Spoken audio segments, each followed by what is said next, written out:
एक समुद्र था, वह घमंडी था। वह अपने घमंड में अपनी लहरें दूर दूर तक उछालता और गरजता। उसकी लहरों में बहुत से जानवर फंसकर डूब जाते। वह बहुत खुश होता, कहता, मैं इस दुनिया में सबसे शक्तिशाली हूँ। मेरा कोई सामना नहीं कर सकता। मैं जिसे चाहूं डुबा सकता हूँ, बहा सकता हूँ।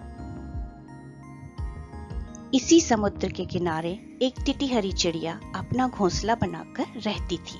उसने अपने घोंसले में 4 अंडे दिए।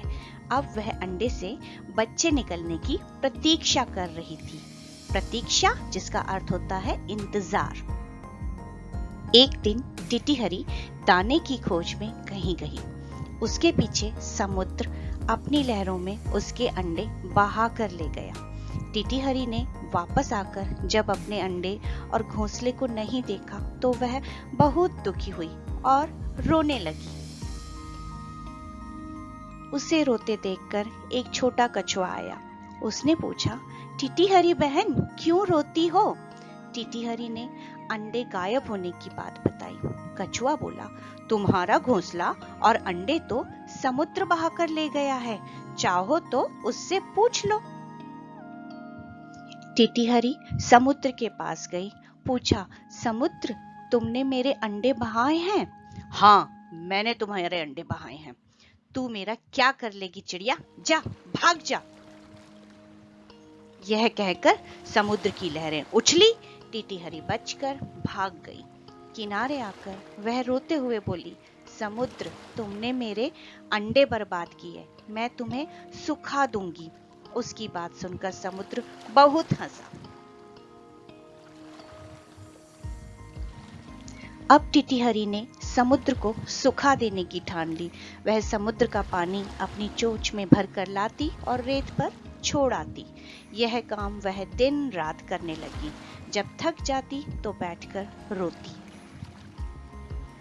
कई चिड़िया और बहुत से जानवर उसे देखकर दुखी होते। कहते, बेचारी अपने अंडों के दुख में पागल हो गई है। भला यह छोटी टिटीहरी समुद्र को कैसे सुखा पाएगी? टिटीहरी पर इसका कोई असर नहीं होता। वह अपने काम में महीनों बरसों लगी रही। एक दिन शाम के समय एक महात्मा समुद्र तट पर आए। उन्होंने समुद्र का जल अपने हाथों में उठाया और सूरज को चढ़ाने लगे। तभी समुद्र गरजा, मैं समुद्र हूँ, सूरज को भी डुबा देता हूँ। इसलिए सूरज को नहीं, मुझे प्रणाम करो महात्मा।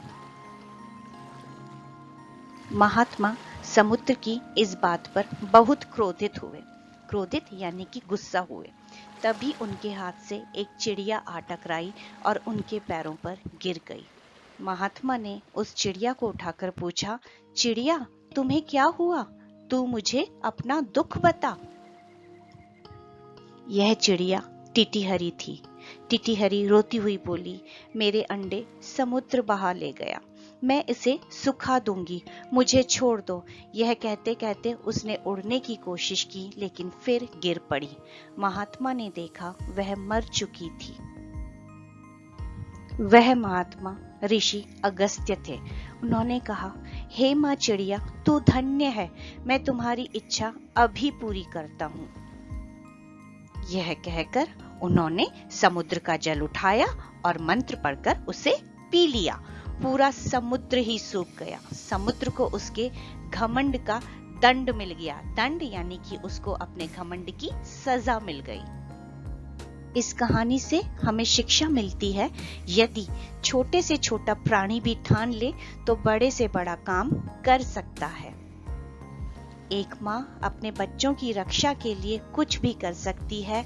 ऐसी माँ का हमेशा आदर करना चाहिए। धन्यवाद। आपका दिन शुभ हो।